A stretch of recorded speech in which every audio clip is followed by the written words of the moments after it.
A fitness influencer with thousands of followers on platforms like Instagram and TikTok is revealing chilling details about a man who she says stalked her for months. That man, she claims, was a Riverside County Sheriff's deputy, and a new lawsuit filed in federal court accuses him of abusing his position and accuses the county of letting him get away with it for far too long. We're digging into the wildest details from this complaint with trial attorney Adante Pointer. Welcome to Sidebar, presented by Law&Crime.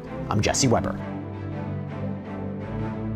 29-year-old mom of two, Briana Ortega, has filed a lawsuit against Riverside County, California, and several of its current and former law enforcement members, accusing them of violating her civil rights. According to Ortega, she met one of the county's deputies at a family festival in the Coachella area when he gave her young son some stickers, right? But what should have been a passing interaction, that soon turned into scary stalking behavior, according to this new complaint. This is behavior that would eventually lead to a deputy losing his job and being convicted of multiple crimes. Now, I'm going to go through this lawsuit. I'm going to go through the response from the county. I'm not going to do it by myself. I want to bring in trial attorney Adante Pointer, who actually files these kinds of lawsuits. So it's a great guest to have. We love having Adante on. Adante, it's great to see you. I will just start here. I think it's really disheartening when we hear about law enforcement officers who are supposed to enforce the law breaking it instead. I mean, what kind of impact, big picture, what kind of impact does that have on our justice system when it comes to trust within a community? This type of behavior undermines the credibility of the police in the community and the trust that the community is frankly by law and therefore mandated and required to place in law enforcement to protect, to serve, and to uphold the law. So this is the type of thing that makes people very suspicious of law enforcement when the very business of law enforcement is built upon the trust of people in terms of being able to call and rely upon them to do their job and to enforce the law. Okay, so let's take a closer look at the lawsuit, which was filed at the end of August in the U.S. District Court for Central California, okay? Briana Ortega is the sole plaintiff, the only person suing. The defendants are the County of Riverside, Eric Piscatella, the deputy at the center of this ongoing stalking scandal, the sheriff, and current Republican candidate for governor Chad Bianco, a second deputy named Martinez Moreno, and as yet unidentified defendants named Doe 1 and 2. So, Piscatella, according to the San Bernardino Sun, worked for the Riverside County Sheriff's Department for 5 years, from March 2019 to October 2024. He was reportedly assigned to court services and patrol in Thermal. This is an unincorporated area that's part of Southern California's Coachella Valley. Okay, so now you have the background, you get the context. Now, we're going to get into the criminal case against Piscatella as well, but as we go through the filing, it is important to know that the now former deputy did plead guilty to multiple counts of misusing his department computer access, okay? So the complaint's introduction gives us an idea of the allegations. Quote, this civil rights action arises out of the predatory conduct of Eric Piscatella, a county Riverside Sheriff's deputy, who, while in the course and scope of his employment, repeatedly used law enforcement resources and databases to illegally access the personal information of the plaintiff to stalk her and pursue a romantic relationship with her. And Ortega claims that it all started almost exactly 2 years before she filed this lawsuit. Quote, on or about September 17, 2023, while in the course and scope of his employment, very important language there, defendant Piscatella made contact with the plaintiff and her minor children while plaintiff was attending a festival in the city of Coachella. Through offering stickers to the plaintiff's minor children, defendant Piscatella created an opportunity to introduce himself to plaintiff and obtained her name, which he later used illegally to access her personal and private information. According to Ortega, the two did not exchange contact information, but her name was all Piscatella needed to find out more about her, months after their brief initial contact. Hey, we're talking an influencer right now. Let me tell you something. If you're thinking about how to get content seen across a lot of different platforms, we here at Sidebar, we produce so many video clips a day, and we use a platform called Opus Clip. This is an all-in-one AI editor that makes it easier and faster to cut, create, and upload videos across all social media platforms. Through the power of AI, Opus Clip automatically generates B-roll, it cleans up audio, and it reframes your videos for any platform. It is so easy to start using. Let me show you how right now. All you got to do is go to opus.pro/sidebar, sign up, you upload a video, and in just a few minutes, you will have tons of perfectly edited clips ready to go. So whether you're making videos videos for TikTok or Shorts or Instagram Reels, Opus Clip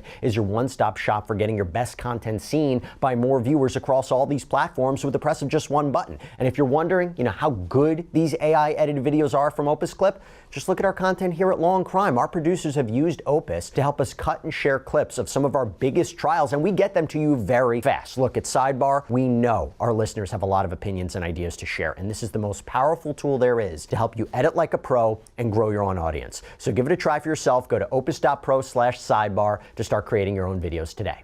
Ortega told the LA Times that she'd forgotten all about this guy when he suddenly appeared in her life once again. The lawsuit reads, on or about January 25th, 2024, defendant Piscatella searched for plaintiff Ortega using his RCSD patrol vehicle's computer. Okay, Adante, let's stop right there. This is an apparent major violation, right? All sorts of industries that have access to personal information, hospitals, police departments, schools, they can't use the systems to look up details about a person for their own use.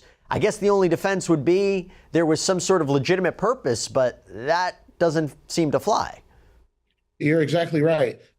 Professionals, in particular law enforcement, are not allowed to use the access that they've gained by way of their position of trust for their own personal or prurient sexual interests. And so what you have here is and there are actual laws in the state of California, that is a felony for a police officer to access police databases for their own personal use. And that's apparently what he did, according to the lawsuit, as well as the criminal charges, which he ultimately pled to. The key word there, by the way, is he did, right? Because according to Ortega, it wasn't just the actions of one bad apple. Quote, based on information and belief, defendant Deputy Martinez Moreno and Does 1 to 2 were present when defendant Piscatella accessed the database and neither stopped or reported defendant Piscatella's illegal conduct. Adante, how would Ortega and her legal team go about proving that you have multiple wrongdoers here, that multiple coworkers saw what he was allegedly doing and didn't step in? Yeah, they're essentially saying he aided, abetted, and or encouraged him to access these databases, knowing full well that he was doing so for his own personal gain and interest and not for a professional or a law enforcement purpose. And so officers have a duty to intervene and to report.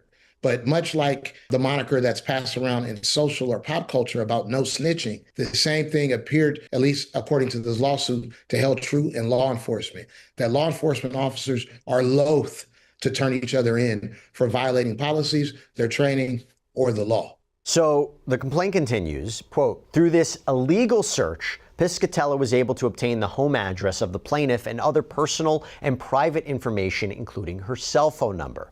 Following ascertaining the plaintiff's address, Piscatella showed up at the plaintiff's residence in the city of La Quinta in his patrol vehicle without legal cause.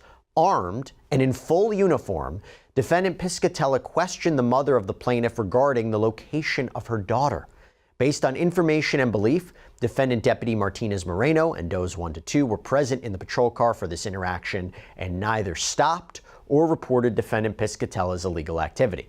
The lawsuit says Ortega's mother was, quote, alarmed and concerned, but refused to tell Piscatella where her daughter worked. Okay, Adante, in this kind of situation, I think they're very keen to suggest Piscatella's armed, in uniform, that level of pressure, that level of authority. A person might feel they have no choice, that they have to tell an officer what they want to know. What are a person's rights when it comes to answering police questions?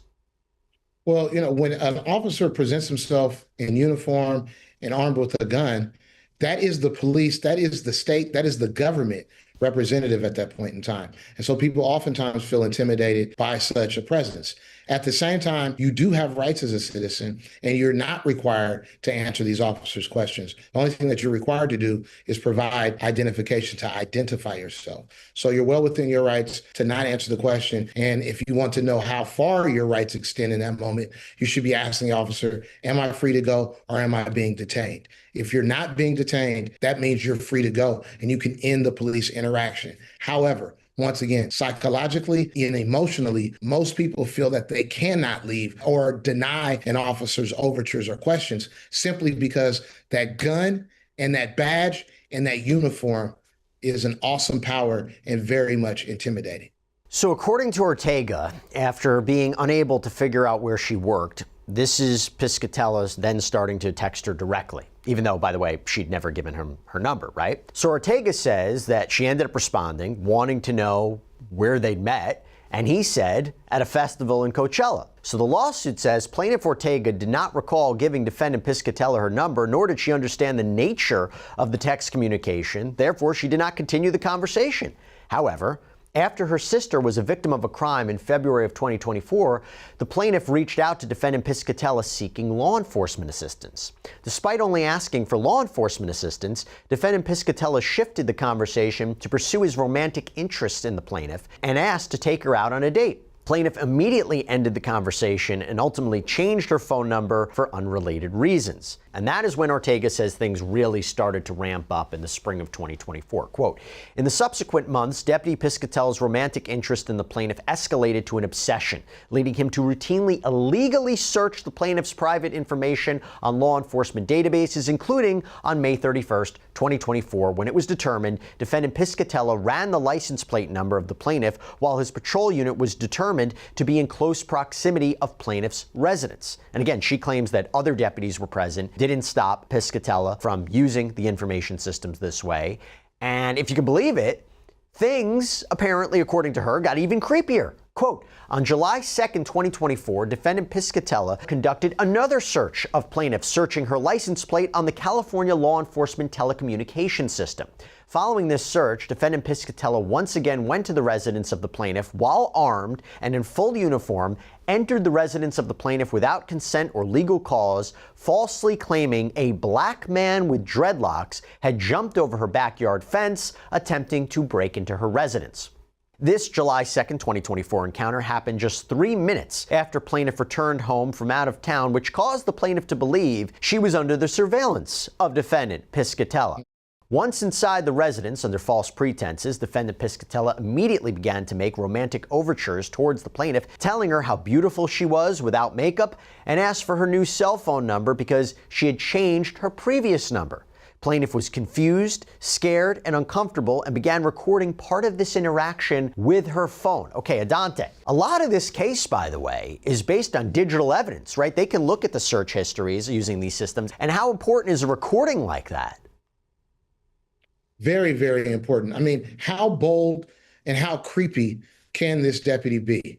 You know, he's using his law enforcement database. He's using his uniform, patrol car, and his position of authority to hold himself out as if he's there to protect her when it appears that he's stalking her. And his digital footprints.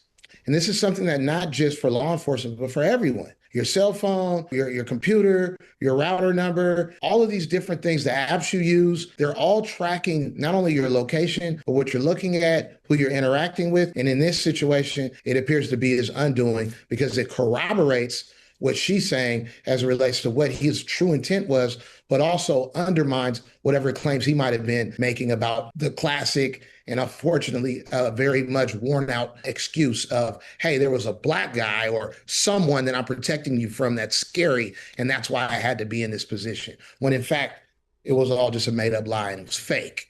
Does it hurt her credibility that she maintained conversation with him, that she asked for his help when it came to her sister? Does it hurt her at all, that her case? I don't think so. You know, she's asking for help from a member or a person of law enforcement. Isn't that who you're supposed to help? That's who we're trained. That's who the law tells you to direct your request for help in terms of what she was looking for, finding her sister or protecting her sister. So I don't think that undermines her credibility. I think that underscores really the problem here, which is when you have a position of authority as a member of law enforcement, and then you use it for your own personal interests, and the person then needs to use you or access law enforcement, there's a conflict because you're no longer serving in capacity as a professional police officer. Instead, you're looking to twist the two, your personal interest in the professional capacity, and those two are incompatible. Let's go back to the lawsuit. It reads, quote, plaintiff ultimately provided her new phone number while under duress and only for the purpose of investigating the possible crime that had been committed at her home. Unfortunately, defendant Piscatella once again started texting the plaintiff to further pursue his romantic interest, including stating he would steal plaintiff from her boyfriend. Plaintiff immediately asked defendant Piscatella to stop messaging her, as it was unrelated to any crime, and defendant Piscatella's illegal conduct was reported to law enforcement. So, what is Ortega suing for? Well, the complaint lists 6 causes of action: civil rights violations under specific federal statutes, municipal liability for civil rights violation, violation of civil rights for failure to train and supervise, violation of Computer Fraud and Abuse Act, violation of Electronic Communications Privacy Act, violation of civil rights under the Fourth Amendment. Adante, those causes of action kind of give us a good idea of why this lawsuit ended up in federal court instead of state court. Which one stands out to you? Well, when you start looking at the access he had with the computer in terms of the computer system and the databases, that jumps off the page. But also here, when you start looking at the federal civil rights, your privacy interests, and the fact that those were violated by this particular deputy, and then you add a layer on top of that, in that he was essentially stalking her. And not only did he gain access to that information, but how that access was utilized in order to stalk her and to find out her information. And so that's what is going to be the centerpiece of this lawsuit, is his access and then what he used it for.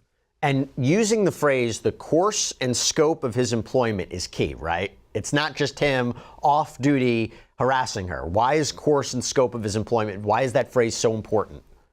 The course and scope of his employment is critical to the lawsuit because that's the tie-in, if you will, to taking it from him being an individual person who's done something perhaps on his off time, right? When he's not at work, not dressed in uniform, doesn't have his police gun, but instead, just on his personal time, versus what is alleged here, which is that he actually did this while he was on, if you will, company time, while he was working as a sheriff's deputy. And therefore, that means his employer, not just him personally, but his employer, the county of Riverside, is now on the hook for any type of verdict or settlement that comes out of this lawsuit. So Ortega's legal team explains that their arguments for relief, alleging that the deputies under Sheriff Chad Bianco, they knew they could get away with conduct like this. That's what's making this lawsuit so more expansive, including these different players. It says, quote, on information and belief, defendants Piscatella acted as he did in part because he knew or was otherwise aware there was no enforced county RCSD policy in place to monitor and or review his computer use and activity. As a result of established customs, norms, and procedures at RCSD, defendants Piscatella, Martinez Moreno, and Does 1 and 2 believed that they would not be disciplined or punished for their conduct, and their conduct would otherwise be ratified or condoned by their superiors,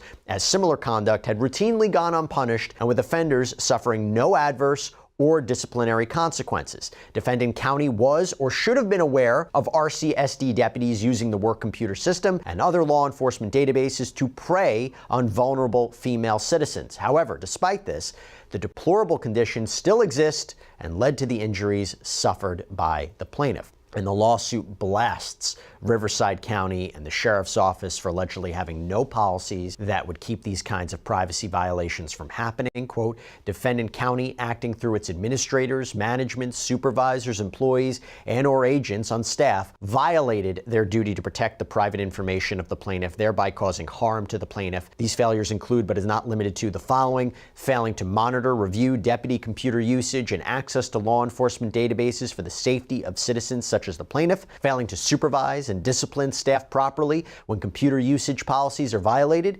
inadequate training of staff on appropriate computer usage, failing to enforce written policies which prohibit staff from using department-issued equipment and patrol vehicles to access private information and pursue romantic interests, inadequately training staff in behavior management, inadequately training staff on reporting inappropriate and or illegal peer conduct. And when it comes to the claim that Ortega's Fourth Amendment rights were violated, the complaint reads, all defendants violated plaintiff's Fourth Amendment right to be free from unreasonable search and seizures by improperly allowing and or accessing her private and personal information contained in state and national databases without just cause.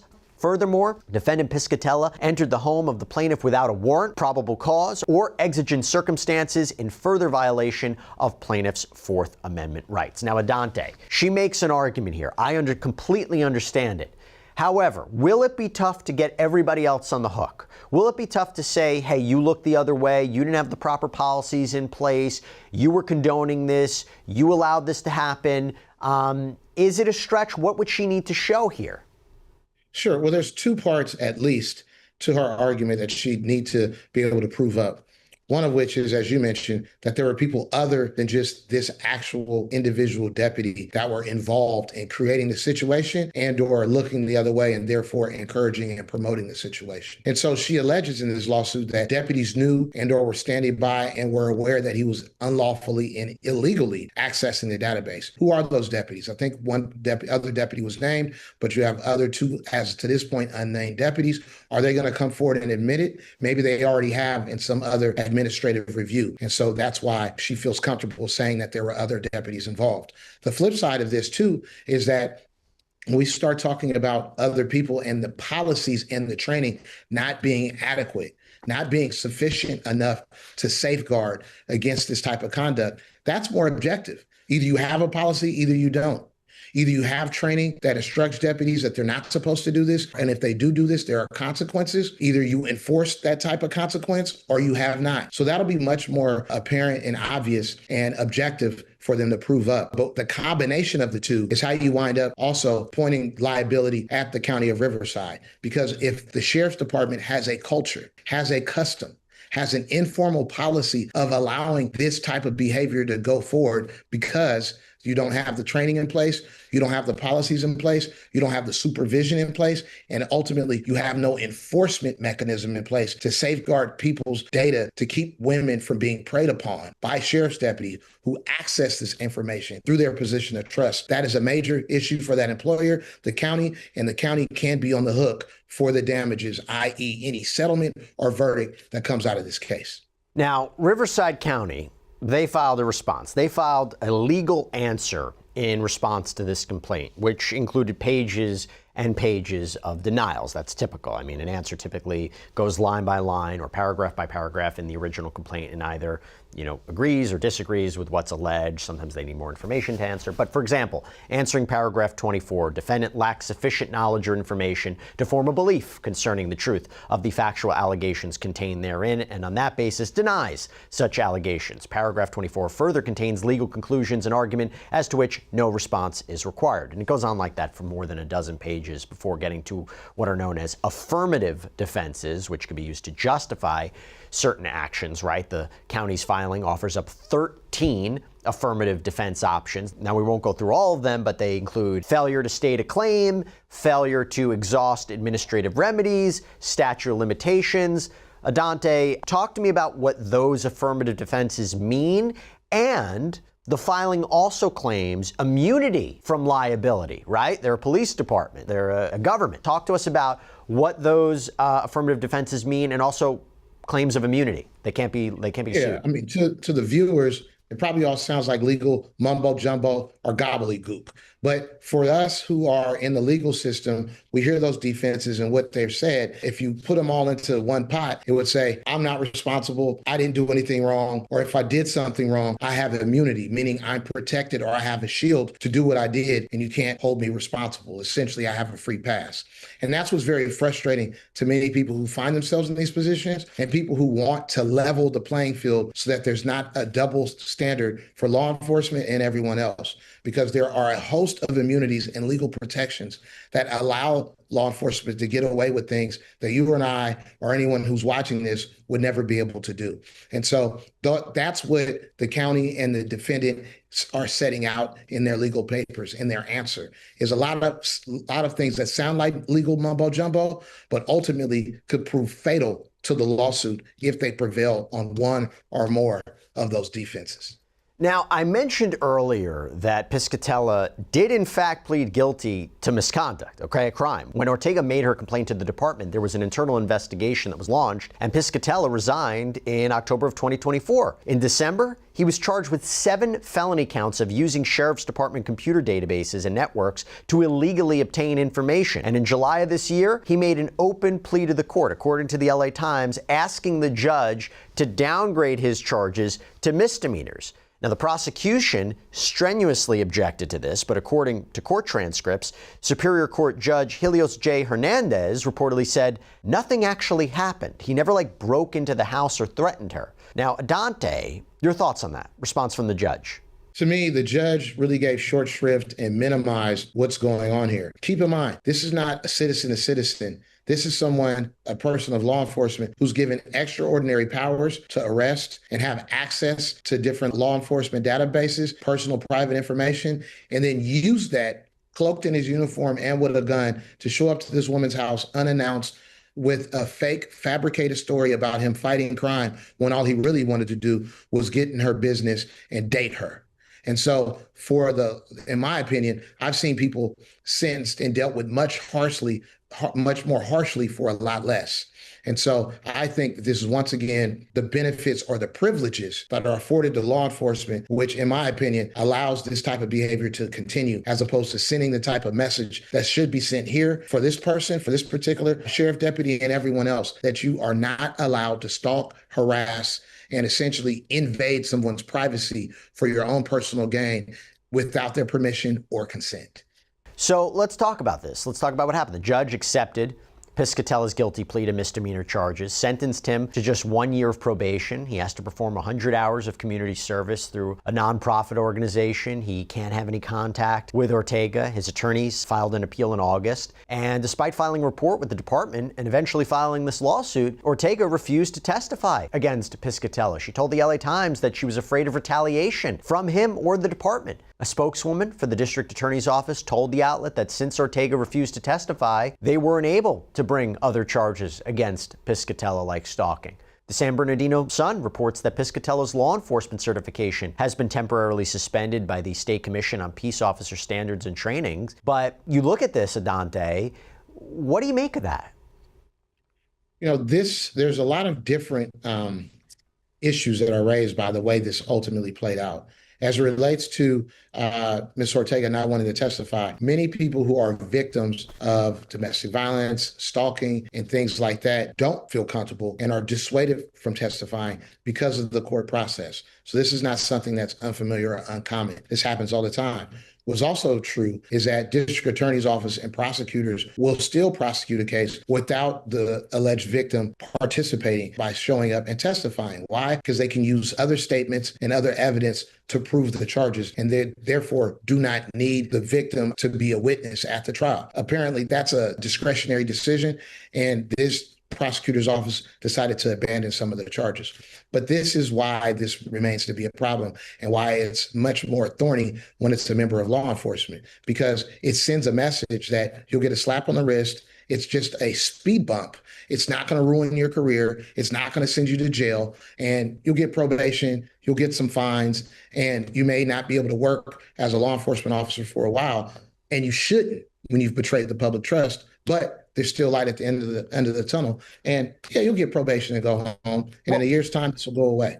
Let me ask you that. Is there any avenue by which he can get a law enforcement job again? Well, right now it's suspended. In California, you have to essentially have a valid license to be a police officer. And so right now it's suspended, I imagine, while probation plays out and until this case ends up. But once it finishes, it's something that he could petition to get his job back, a certification back, or it goes away because the regulatory authority says you've paid your debts to society and we're willing to trust you making life and death and liberty decisions on our behalf. What a case. Adante Pointer, thanks for coming on. Really interesting civil and criminal case to talk about. Kind of unbelievable, to say the least, but glad we're able to shed a light on it. We'll keep a careful eye on how this lawsuit progresses. Thank you so much. Thanks for having me. Take care. And that's all we have for you right now here on Sidebar. Everybody, thank you so much for joining us. And as always, please subscribe on YouTube, Apple Podcasts, Spotify, wherever you get your podcasts. You can follow me on Instagram or X. I'm Jesse Weber. I'll see you next time.